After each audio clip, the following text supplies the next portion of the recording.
Good morning students. আমি তোমাদের Lakshmi ma'am. আশা করি তোমরা সবাই ভালো আছো। আজ আমরা ন্যারেশন শিখব। দেখো, এই ছবিটিতে জন আর জুলিয়া কথা বলছে। জন জুলিয়াকে বলছে, John says to Julia, you are very intelligent. তুমি খুবই বুদ্ধিমতী জুলিয়া। তো এই কথাটা শুনে মিতা গীতাকে গিয়ে বলছে, John tells Julia that she is very intelligent. John জুলিয়াকে বলেছে যে সে নাকি খুবই বুদ্ধিমতী। এবার এই দুটি বাক্যকে খেয়াল করো। John says to Julia, you are very intelligent. John tells Julia that she is very intelligent. দুটো বাক্যের গঠনের মধ্যে পার্থক্যটি লক্ষ্য করো। তাহলে এই যে দুই ধরনের বাক্য, এইকে বলা হচ্ছে যে direct narration, indirect narration. Direct narration কথার অর্থ হলো প্রত্যক্ষ উক্তি, আর ইনডাইরেক্ট ন্যারেশন কথার অর্থ হলো পরোক্ষ উক্তি। যেমন এই বাক্যটাতে তোমরা দেখতে পাচ্ছ যে John says to Julia, you are very intelligent. এই যে ইউ আর ভেরি ইন্টেলিজেন্ট, এটি হলো প্রত্যক্ষ উক্তি, যাকে ইনভার্টেড কমার মধ্যে রাখা হয়েছে। আর এটাই যখন পরোক্ষভাবে বলা হচ্ছে, অর্থাৎ জন বলছে না, অন্য কেউ জনের কথাটা বলছে। যেমন John tells Julia that she is very intelligent. John বলল জুলিয়াকে যে সে খুবই বুদ্ধিমতী। এটা হয়ে গেল indirect narration. Parts of a direct sentence. Direct সেন্টেন্সের কী কী অংশ এবার তোমাদের পরিচয় করিয়ে দিই। Ram said I am tired today. Ram said, এখানে সেড হলো রিপোর্টিং ভার্ব, আর কমা ইনভার্টেড কমার মধ্যে থাকা আই অ্যাম টায়ার্ড টুডে এটি হলো রিপোর্টেড স্পিচ। এই Ram said I am tired today এর ন্যারেশন চেঞ্জ করলে হচ্ছে Ram said that he was tired that day. এবার পরিবর্তনগুলো লক্ষ্য করো। Ram said, comma inverted comma উঠে গিয়ে ওখানে দ্যাট বসেছে, আই হয়ে গেছে হি, অ্যাম হয়ে গেছে ওয়াজ, টায়ার্ড রয়েছে, টুডে হয়ে গেছে দ্যাট ডে। তাহলে অনেক পরিবর্তন। তো এই পরিবর্তনগুলো তোমাদের একটু দেখিয়ে দিই। ন্যারেশন চেঞ্জে টেন্সের পরিবর্তন হয়। টেন্সের কেমন পরিবর্তন হয় তা তোমরা দেখে নাও। টেন্স তিন রকমের হয়, প্রেজেন্ট, পাস্ট এবং ফিউচার। তো দেখো, tense of reporting verb, tense of reported speech, আর tense of indirect narration. Reporting verb কোনটি তোমাদের চিনিয়ে দিয়েছি, রিপোর্টেড স্পিচ কোনটি তাও তোমরা দেখেছো। এবার চেঞ্জ হলে পরে রিপোর্টেড স্পিচের ভার্বের যে পরিবর্তন হচ্ছে সেটা হবে টেন্স অফ ইনডাইরেক্ট ন্যারেশন। তাহলে দেখো, যদি রিপোর্টিং ভার্বটি প্রেজেন্ট টেন্সে থাকে, তাহলে রিপোর্টেড স্পিচের ভার্ব যদি তখন প্রেজেন্ট ইনডেফিনাইট হয়, বা প্রেজেন্ট কন্টিনিউয়াস হয়, বা প্রেজেন্ট পারফেক্ট অথবা প্রেজেন্ট পারফেক্ট কন্টিনিউয়াসে থাকে, তাহলে ইনডাইরেক্ট ন্যারেশনে তার টেন্স কিন্তু একই থাকবে। অর্থাৎ প্রেজেন্ট ইনডেফিনাইট থাকলে প্রেজেন্ট ইনডেফিনাইটই হবে, কন্টিনিউয়াস থাকলে প্রেজেন্ট কন্টিনিউয়াসই হবে, প্রেজেন্ট পারফেক্ট থাকলে পারফেক্টই হবে, আর পারফেক্ট কন্টিনিউয়াস থাকলে পারফেক্ট কন্টিনিউয়াস হবে। আর প্রেজেন্ট থাকলে, ভার্বটি যদি প্রেজেন্টেই থাকে, অর্থাৎ রিপোর্টিং ভার্ব প্রেজেন্টে রয়েছে আর রিপোর্টেড স্পিচের ভার্ব ফিউচারে রয়েছে, তাহলে কিন্তু তার ফিউচারই থাকবে। অর্থাৎ পরিবর্তন কোনো হচ্ছে না, তোমরা দেখতে পাচ্ছ কোনো পরিবর্তন হচ্ছে না। আর যদি রিপোর্টিং ভার্ব ফিউচারে থাকে তাহলে কি হবে, আর প্রেজেন্ট অথবা ফিউচারে রয়েছে রিপোর্টেড স্পিচের ভার্ব, সেক্ষেত্রে কিন্তু কোনো পরিবর্তন হবে না। অর্থাৎ যেই টেন্সের যে ফর্মে ছিল, যেই ভাগটাতে ছিল, তাই থাকবে। রিপোর্টিং ভার্ব যদি পাস্ট হয় তখন কীরকমভাবে টেন্সের পরিবর্তন হবে দেখে নাও। রিপোর্টিং ভার্ব পাস্টে রয়েছে, রিপোর্টেড স্পিচের ভার্ব রয়েছে প্রেজেন্ট ইনডেফিনাইটে, তখন ন্যারেশন চেঞ্জ করলে পরে তখন ভার্বটি তার হয়ে যাবে পাস্ট ইনডেফিনাইট। একই রকমভাবে প্রেজেন্ট কন্টিনিউয়াস হয়ে যাবে পাস্ট কন্টিনিউয়াস, প্রেজেন্ট পারফেক্ট হয়ে যাবে পাস্ট পারফেক্ট, এবং প্রেজেন্ট পারফেক্ট কন্টিনিউয়াস হয়ে যাবে পাস্ট পারফেক্ট কন্টিনিউয়াস। অর্থাৎ কিনা indefinite, continuous, perfect, perfect continuous এই ভাগগুলো একই থাকছে, শুধু প্রেজেন্টটি হয়ে যাচ্ছে পাস্ট যখন রিপোর্টিং ভার্বটি থাকবে পাস্ট টেন্সে, মনে রেখো। আর এর জন্য তোমাদের কিন্তু টেন্সের গঠনগুলো খুব ভালো করে মনে রাখতে হবে, তা নইলে টেন্সের পরিবর্তন করা তোমাদের কঠিন হয়ে দাঁড়াবে। রিপোর্টিং ভার্ব যদি পাস্টে হয় আর রিপোর্টেড স্পিচের ভার্ব যদি প্রেজেন্টে হয়, তার পরিবর্তন তো তোমরা দেখলে। কিন্তু দুটোই যখন পাস্ট, অর্থাৎ রিপোর্টিং ভার্বও পাস্টে রয়েছে আর রিপোর্টেড স্পিচের ভার্বও রয়েছে পাস্টে, সেক্ষেত্রে তোমরা পরিবর্তন কেমন করে করবে? সেক্ষেত্রে দেখো, যদি থাকে পাস্ট ইনডেফিনাইট তাহলে হয়ে যাবে পাস্ট পারফেক্ট। আবার রিপোর্টেড স্পিচের ভার্ব যদি থাকে পাস্ট কন্টিনিউয়াস তাহলে হয়ে যাবে পাস্ট পারফেক্ট কন্টিনিউয়াস। অর্থাৎ কিন্তু পরিবর্তন হয়ে যাচ্ছে, একই কিন্তু থাকছে না। আবার আর যে বাকি দুটো টেন্স থাকলো পাস্টের, ইনডেফিনাইট হয়ে গেল, কন্টিনিউয়াস হয়ে গেল, তাহলে পাস্ট পারফেক্ট। যদি রিপোর্টিং ভার্ব পাস্ট হয়, রিপোর্টেড স্পিচের ভার্ব হয় পাস্ট পারফেক্ট, তাহলে কিন্তু কোনো পরিবর্তন হবে না। একই রকমভাবে পাস্ট পারফেক্ট কন্টিনিউয়াস যদি রিপোর্টেড স্পিচের ভার্ব হয় তাহলেও কোনো পরিবর্তন হবে না। টেন্সের পরিবর্তন তো তোমরা দেখলে, এবার কয়েকটি এক্সাম্পল দেখো।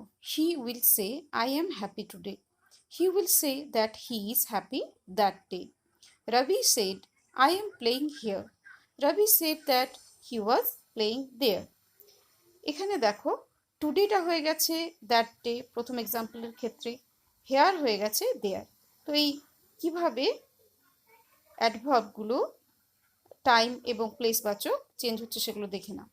টুডে থাকলে দ্যাট ডে হবে, ইয়েস্টারডে থাকলে দ্য ডে বিফোর অথবা দ্য প্রিভিয়াস ডে হবে, টুমরো থাকলে দ্য নেক্সট ডে অথবা দ্য ফলোয়িং ডে, নাও থাকলে দেন, এগো থাকলে বিফোর, লাস্ট থাকলে দ্য প্রিভিয়াস লাস্ট নাইট হোক বা লাস্ট মান্থ হোক, নেক্সট থাকলে দ্য ফলোয়িং, দিস থাকলে দ্যাট, দিজ থাকলে হবে দোজ, মাস্ট থাকলে হবে হ্যাড টু। এইভাবে এগুলো যদি ডাইরেক্টে থাকে তাহলে তার পরিবর্তন করে ইনডাইরেক্ট ন্যারেশনে তোমরা এইভাবে তাদের পরিবর্তন করে বসাবে। টেন্সের পরিবর্তন তো তোমরা জেনেই গেছো, আর স্থান এবং কালবাচক অর্থাৎ টাইম আর প্লেসের যে কী পরিবর্তন হয় তাও তোমরা দেখেছো। এবার দেখো প্রোনাউন এর পরিবর্তন কেমনভাবে করবে। এক্সাম্পলটি দেখো, he said to Ram I am ill, he told Ram that he was ill, এটি ইনডাইরেক্ট। তো হির পাশে দেখো লিখে রেখেছি ফার্স্ট প্লেস, অর্থাৎ সাবজেক্টের কাছে আমি লিখেছি first place, R shed to Ram অর্থাৎ অবজেক্ট যে হয়েছে রাম তার পাশে আমি লিখে রেখেছি সেকেন্ড প্লেস। অর্থাৎ কিনা একটাকে আমি ফার্স্ট প্লেস বলছি, রিপোর্টিং ভার্ব যে অংশে থাকে অর্থাৎ ইনভার্টেড কমার বাইরে সাবজেক্ট আর অবজেক্ট, সাবজেক্টকে ফার্স্ট প্লেস বলছি আর অবজেক্টকে সেকেন্ড প্লেস বলছি। তাদের ক্ষেত্রে তুমি কিভাবে প্রোনাউনের পরিবর্তন করাকে কাজে লাগাবে তাদেরকে দেখো। First person first place, inverted কমার পরে দেখো আই অ্যাম ইল, আই কি আছে ফার্স্ট পারসন, ফার্স্ট প্লেসে কে আছে হি, তাহলে হি লিখে ফেলতে হবে। সেকেন্ড পারসন সেকেন্ড প্লেস, অর্থাৎ সেকেন্ড পারসন যদি এখানে ইনভার্টেড কমার পরে আই যেমন রয়েছে, এক্ষেত্রে যদি আই না থেকে ইউ থাকতো, ইউ তো সেকেন্ড পারসন, তাহলে সেকেন্ড প্লেসে কে আছে রাম, তাহলে রামের প্রোনাউন কি হতো হি, সেটা বসাতে হতো। আর থার্ড পারসন যদি থাকতো যেমন ধরো হি বা থার্ড পারসন নেম, তাহলে কোনো পরিবর্তন হতো না। ভাব প্রকাশের দিক থেকে সেন্টেন্সকে 5টি ভাগে ভাগ করা যায়। Assertive sentence, interrogative sentence, imperative sentence, optative sentence এবং এক্সক্লেমেটরি সেন্টেন্স। তো এই প্রত্যেক প্রকার সেন্টেন্সের ন্যারেশন চেঞ্জের নিয়ম কিন্তু আলাদা আলাদা হবে। তবে এক্ষেত্রে তোমরা এটা মনে রেখো, ওই যে টেন্সের পরিবর্তনগুলো অর্থাৎ যে নিয়মগুলো তোমরা শিখেছো, প্রোনাউনের পরিবর্তন এবং অ্যাডভার্বের পরিবর্তন কিন্তু একই রকম হবে প্রত্যেক প্রকার বাক্যের ক্ষেত্রে।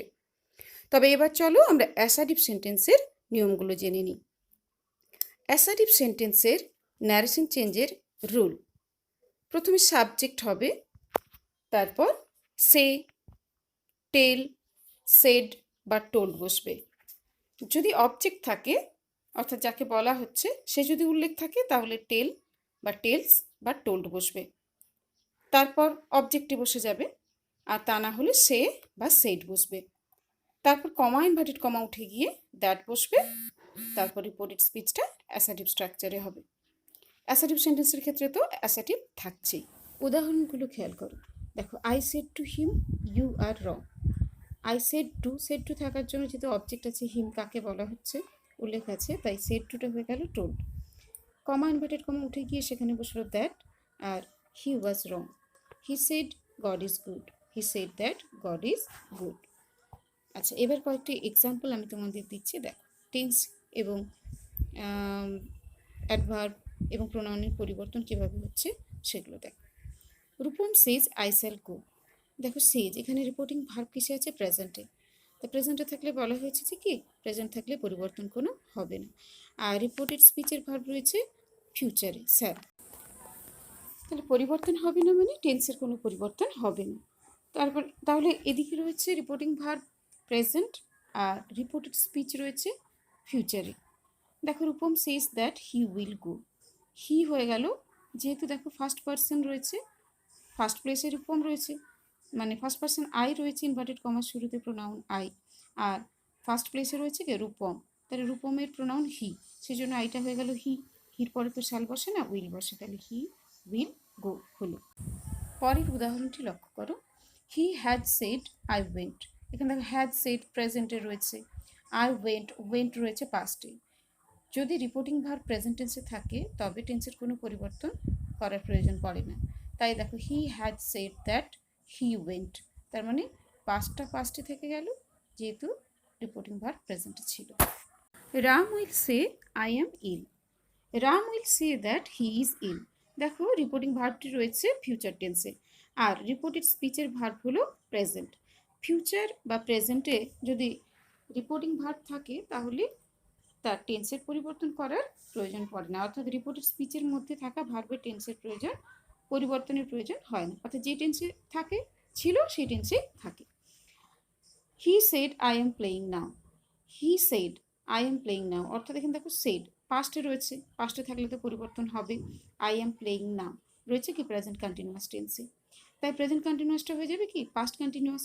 হি said that he was playing, নাওটা হয়ে গেল দেন।